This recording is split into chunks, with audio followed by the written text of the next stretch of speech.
We've interviewed many wrestlers here at Kayfabe Commentaries, and the one name that always seems to top that list when discussing people in the industry that they hate is also the name of the man that you voted number 4 most despised. Just so happens that he's also the man whose job it is to fire most of the people that we interviewed. That man is John Laurinaitis, and let it be lost on no one that he's higher on the list than a suspected murderer.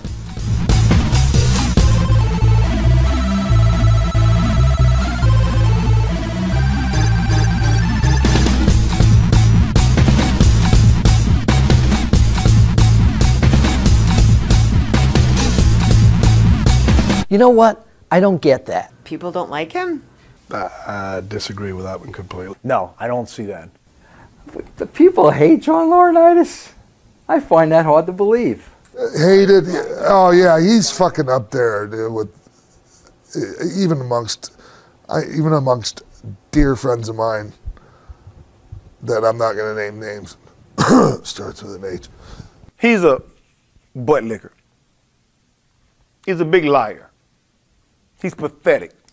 I've never worked for John Laurinaitis, so I don't get it, okay? The John Laurinaitis that I know and knew is not the same guy that would be on the most despised, most hated list at all. As Johnny Ace, I knew him and traveled with him. Great guy, brother of Road Warrior Animal, I mean, and who I think is terrific too. I've known Johnny for, since 1995. Chris was in Japan with him, so I knew him from there. Went to one of his Christmas parties down in Florida. I used to travel with him on the road. We used to go to watch movies together on the road because, if I wasn't, towards, 97, 98, when I was working with Legion of Doom, I mean, he and Animal are brothers. Animal was like my big brother, and so Johnny and I actually became closer. And sometimes I'd travel with Joe, sometimes with John. And when I was with Johnny, he wasn't a partier, he didn't drink and anything like that. So when we had free time, we'd go to the movies. Sometimes we'd sit in the hotel room and watch movies. And no, nothing happened with John Laurinaitis. I know where you're getting with that.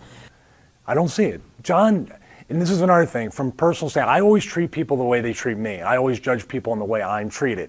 I've heard stories about Johnny. I know Johnny has to be a hell of a politician and a worker to get as far as he did and to stay in the position he's in.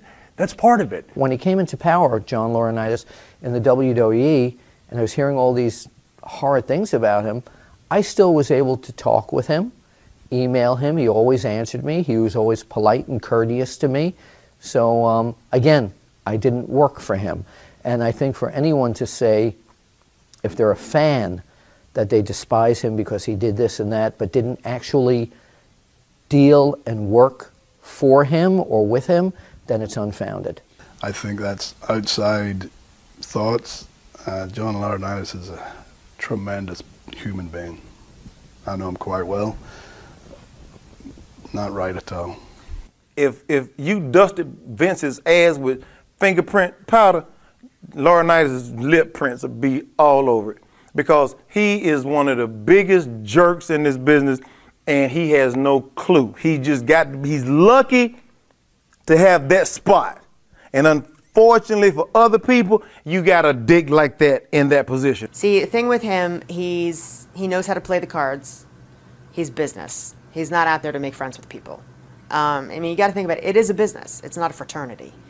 And a lot of people would rather have it be a fraternity and have everybody be nice to you, but guess what? It is a business when it comes down to it.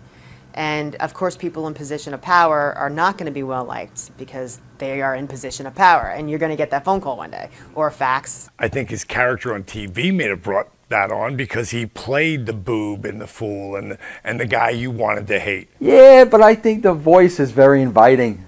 You know, I mean, how do you hate that? Come on, give me a break. I mean, anytime that, I had to do anything back with the company, he was the one who always called me. He's the one who called me to tell me about my induction. And, sometimes he'll call me just to say hi. I love Johnny. Johnny was great to me the whole time I was up and do anything that I needed. Johnny was awesome with me, so I never have a bad thing to say about the guy. The guy was cool as shit to me. Johnny Ace was always cool to me. When the whole JBL thing happened, he made sure things were right with me. He made me and Bradshaw go in the room and talk out our differences. Once they brought me to the SmackDown, And just for the fact that, you know, when the JBL thing happened, Johnny Ace comes up to me and goes, "Why are you bleeding?" It's like, "Well, JBL just shot at me." He's like, "What?" Explained everything. He's like, "That's unacceptable." You know? So he made sure that me and JBL got in a room, worked out our differences, and it was Johnny's idea to bring me back for a few months to give me some work to make things right. So in my mind, Johnny Ace is a good dude. John Laurinaitis, and I'm saying this on the record, I'm convinced I would not have been in WWE as long as I was without John Laurinaitis. John Laurinaitis was one of my biggest supporters.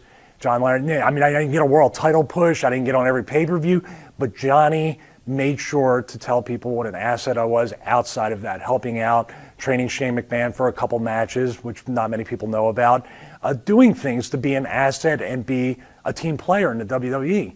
Johnny saw that quality in me, and he knew, on top of the fact that, you know, I'm a very humble, positive person that wants to just be a part of the business and really work hard to earn my spot. Hey, we were cool. I had no problem. I have no problems with anybody. I'm an all-around good guy. He's notorious for sending me text messages at 2:30 in the morning when he's bored.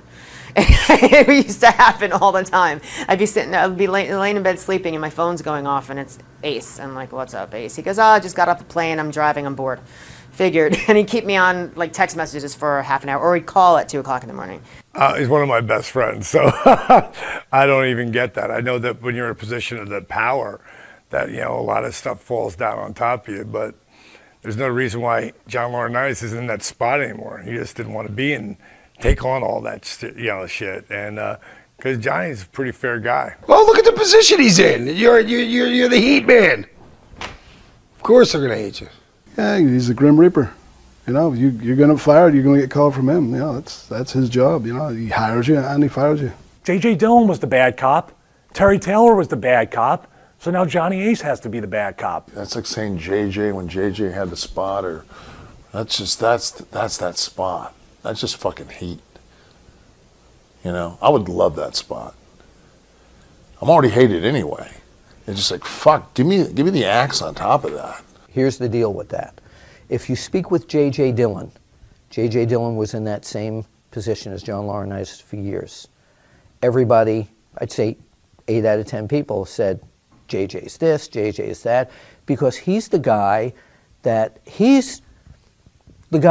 from any corporation, when the head of the corporation says, I don't want Sean here anymore, this is part of what you do, you got to let him go. Okay? So am I going to like the guy that let me go? I don't think so. There has to be an Axeman. You know, you don't get to stay in WCW back in the day. You don't get to stay in the WWE or ECW. At some point you have to go. And someone has to go, you're done. Sorry. How you deliver the message, that is your choice.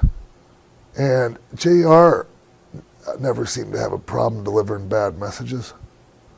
I've had a few from him that were very, very, very nicely delivered, and you know, he didn't seem to take pleasure.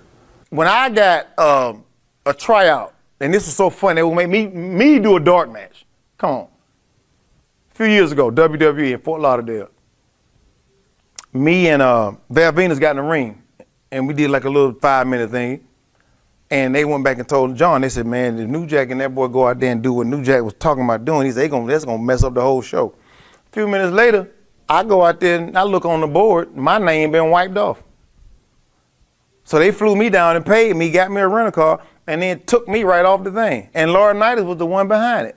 And I went and asked him what happened. He said, Jack, I don't know, I have to find out. And then he disappeared the rest of the night. So he's a dick. You know, you get a guy like that never really did a whole lot in the business, except for in Japan, you know, because Mrs. Baba liked him a lot. I don't give a shit. He can be watching this all he wants. I think the only difference is with Johnny, and I think this hurts him, is his U.S. run was a dynamic dude. You know, JJ was a fucking manager with the Horsemen. I mean, everybody else has kind of had a, you know, Jim Ross, fucking, without a doubt, the best announcer ever in the business. Everybody kind of has like a pedigree that goes with being able to be a douchebag. He never made a fucking dime. He never drew a dime. He wouldn't have drawn flies with shit in his pants in the United States of America. That's enough said about that. We'll put it this way. It's kind of hard to fucking come back from hiring the wrong one-legged wrestler. That's kind of a, you know, I think I call it jumping the shark. Johnny Ace, number 4 most despised. As a fan, maybe I could see that, but I have no ill will towards the man. He's certainly not worse than the guy who killed Bruiser Brody. No, you know, he's the bearer of bad news. You know, don't shoot the messenger.